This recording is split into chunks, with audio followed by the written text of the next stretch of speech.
Good day mga ka-sports natin dyan. Sobrang init nga ng laban pagdating sa third set. At syempre, narito nga ang ating update.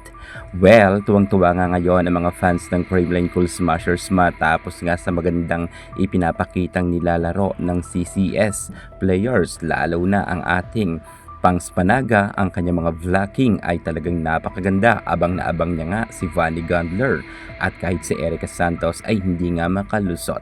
Medyo problematic nga dito si Coach Shaq de Los Santos pagkatapos ngang manalo nila sa set 1. Pagdating sa set 2 at sa set 3 ay nahirapan talaga sila na malusutan ang Creamline Cool Smashers. Paano ba naman kasi ay talagang tinambakan nga ng CCS ang nasabi nating Super Spikers at hindi nga sila makahabol-habol. Iba talaga ang kumpiyansa ngayon ng Creamline Cool Smashers. Talagang ipinapamalas nila ang kanilang angking kagalingan. Ito yung hinihintay natin nilalaro ng Creamline Cool Smashers na kung saan ito talaga ang kanilang tunay na laro. At nagkaroon na nga ng chemistry ngayon ang CCS. Matapos nga sa unang set ay nangangapa pa lang sila.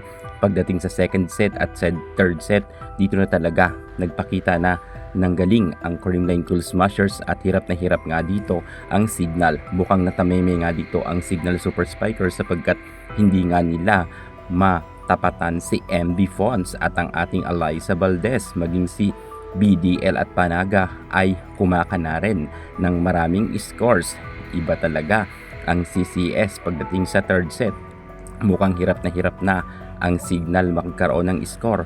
Tanggal nga ang angas ni Vanny Gandler pagdating dito sa third set. Paano ba naman kasi ay natambakan nga sila sa score nga na 20 at 15. Mahihirapan talaga silang maabutan ang Creamline, lalo't mainit na mainit nga si Pangs Panaga, si Valdez at si MB Fonz pagdating sa third set.